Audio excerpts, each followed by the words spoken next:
charlar ahora con Luis González. Él es VP and Senior de Portafolio Manager de Renta Fija en Franklin Templeton Investment Service. ¿Cómo estás, Luis? Muy buenas tardes. Darío, buenas tardes. Rogelio, buenas tardes.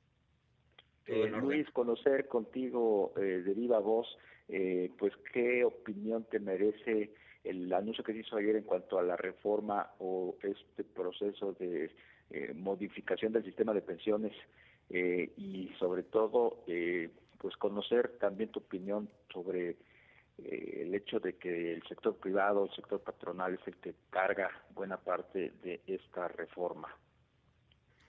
Sí, a ver, era una reforma que ya nos habían estado platicando. La verdad es que en primera instancia se siente como positiva porque pues las afores no son tocadas. Entonces, en ese sentido, relaja un poco el ambiente entre los inversionistas. Sin embargo, bueno, no es una reforma, digamos que general o una reforma integral. Definitivamente le faltan muchos pies a la reforma, pero es un buen inicio para para empezar un proceso. Se ayuda, bueno, ha habido varios temas referentes a la reforma. La verdad es que muchas de las cosas iniciales fueron, o críticas iniciales fueron que hay un problema sobre todo en la parte de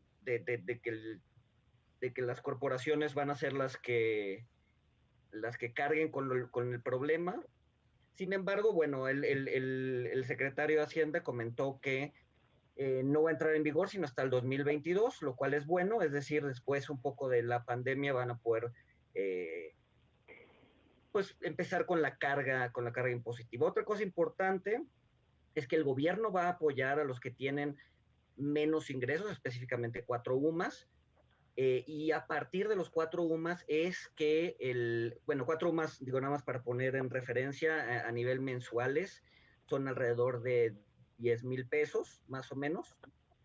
Eh, y bueno, el gobierno va a pagar todas las aportaciones antes de los 10 UMAS y después las corporaciones o los patrones son los que van a pagar un poco o son los que van a empezar a pagar.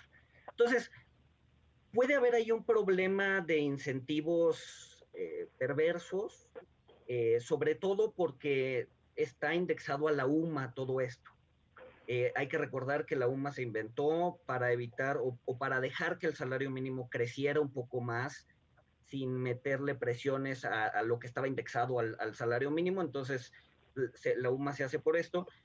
Sin embargo, con los últimos movimientos que hemos visto en salarios mínimos de 10, 30% creciendo, entonces puede haber incentivos complicados para seguir aumentando los salarios mínimos, porque cuando lo medimos vía UMA, pues obviamente las sumas o el gobierno, el gobierno no,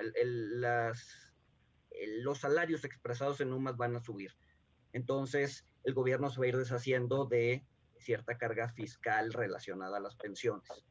Entonces, bueno, de entrada creo que todavía le falta mucho al problema. Este problema pues, probablemente resuelva cosas de corto plazo, pero probablemente sí se necesite una reforma un poco más profunda y un poco más,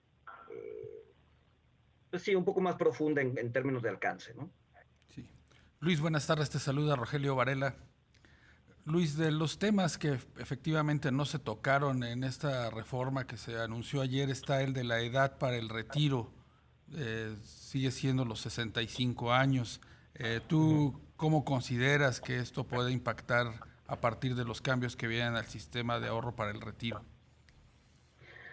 Creo que eso está bien. Digo, al final del día, si acortaban las semanas de 1250 a 750 y, no, y además reducías el tema de la edad de pensión, pues sí vas a tener a mucha gente pensionada con cargas, pues probablemente al erario, un poco más jóvenes. Yo creo que el hecho de que no se incremente, digo, al final del día 65 si te quieres... Eh, pensionar con toda la pensión, pero te puedes empezar a pensionar hasta a partir de los 60, ¿no? Entonces, la verdad es que no lo veo mal. Yo creo que la idea de reducir las semanas de 1,250 a 750 es positiva, en el sentido de que muchas personas pues están trabajando desde la informalidad o están malabareando la parte informal con la parte formal, y al final de su vida productiva no llegan a juntar esos 25 años de trabajo formal, ¿no? Entonces, la verdad es que aquí va a ayudar sobre todo a las personas que tienden a cambiar un trabajo formal por un trabajo informal y regresar a la formalidad para tener una pensión digna hacia adelante. Definitivamente lo que no se está tocando es las personas que están toda su vida en el sector informal, pues esas siguen estando bastante desprotegidas en términos de pensión.